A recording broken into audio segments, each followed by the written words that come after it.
They say a marriage is built by two people, but what if a third person walked in and tried to control every choice you made? That's what happened to me.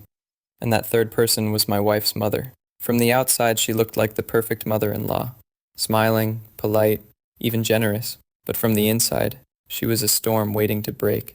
The very first time I met her, she held my hand longer than felt normal. "Take good care of my daughter," she said warmly, but her eyes weren't soft. They were measuring me, as if she were asking, "Are you really good enough for her?" At first, during our engagement, it was small things, harmless suggestions. At least that's how they sounded. "This invitation card is too dark. Guests will feel gloomy." Or, "I'll choose the dessert. My family likes sweeter things." But when her suggestions weren't followed, her smile vanished. She'd sulk, stop answering calls, and disappear for days. Then she'd return with that same line. "I only said it for your good, but fine. Do as you wish." I thought she was just sensitive, a grieving widow clinging to her daughter. I didn't realize then, these were the first cracks in our foundation. The wedding came, and so did her shadow. She corrected the photographer's angles, whispered instructions to the band, even tried to move my family's table to the far corner. "I don't want my daughter too stressed," she said, voice dripping with false concern. And when we resisted, her eyes filled with tears. "Fine. Remember, I'm alone. My husband died years ago. All I have is my daughter. Don't push me away too." Everyone went quiet. Everyone let her win. Even on our honeymoon, she hovered. She demanded the name of the hotel, the city, the exact details. When my wife refused, she frowned. "So now you keep secrets from me? After all I've sacrificed?" That was the first time I thought, am I marrying my wife? Or her mother too? The first months of marriage passed, and the storm truly began. Just 1 week into our new home, she appeared at our door with grocery bags. I couldn't stand being alone. I thought I'd surprise you. At first I believed her. She brought food, folded laundry, even rearranged our shelves. But every visit came with a price. "This couch is too bulky. You should replace it. These curtains are too short. The neighbors will peek inside. Son-in-law, don't make my daughter cook so much. She needs her rest." And always the same phrase. "I'm only saying this for your good." But it wasn't advice. It was control. One evening I came home and found my wife crying in the kitchen. Her mother had snapped at her. "The soup is bland. Your husband deserves better." My wife whispered back, "He actually prefers it this way." Silence. Then her mother sighed. "My husband is gone. I live alone.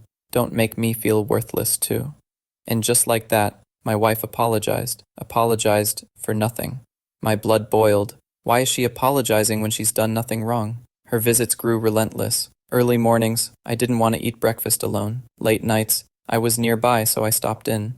Each time she found faults. "The sink is spotted. This table. Is it from your family? It doesn't belong. Your father would never accept a house painted this way." She once even scolded my wife in front of me. "You're neglecting him." I wanted to shout, "No, you are the problem," but I held my tongue. Until my father called me one night. "Son, are you truly happy?" he asked gently. "Yes," I answered, but even I could hear the lie in my voice. The breaking point came on a Monday evening. I opened the door, exhausted from work, and froze. There she was, sitting in our living room, calmly flipping through our household budget. "If we don't monitor your spending, how will you ever be ready for the future?" she asked, like she was the head of the house. That was it. "You have no right," I snapped. Her lips curved into a cold smile. "I was only trying to help. But clearly I'm not wanted. My husband is gone. I'll just live alone. Don't worry about me." My wife sat in silence, and that silence cut deeper than any words. That night, I pulled up a chair and laid it out. No more unannounced visits, no late-night calls that disturb us, no control over our money. This is our home, not yours. She rose slowly, chair scraping the floor. "Boundaries? Only loveless people talk about boundaries. If my son were alive, he would never treat me this way." She left quietly, but the chill stayed behind. For the first time, our home felt peaceful. But peace had a price. My wife cried at night. "Is my mother really that bad, or am I just a bad daughter?" We went to therapy. The counselor said words that stayed with me. Love and boundaries can exist together. Some mothers mistake control for care. But setting limits is not rejection, it's respect. So we set rules. Visits had to be planned. Calls had limits. Our finances were ours. At first, she resisted, guilt-tripping us. "I guess you don't need me, I'll just live alone." But slowly, she adjusted. Weekly calls, monthly visits. Looking back, I see it clearly. The problem wasn't her being a mother. It was her inability to let go. She tried to fill her loneliness with control, mistaking possession for love. So now I ask you, if you were in my shoes, what would you have done? Would you have taken the key back? Would you have stood up to her sooner? Or would you have stayed silent, letting her run your marriage? Share your thoughts in the comments, and maybe your story will be the next one I tell here.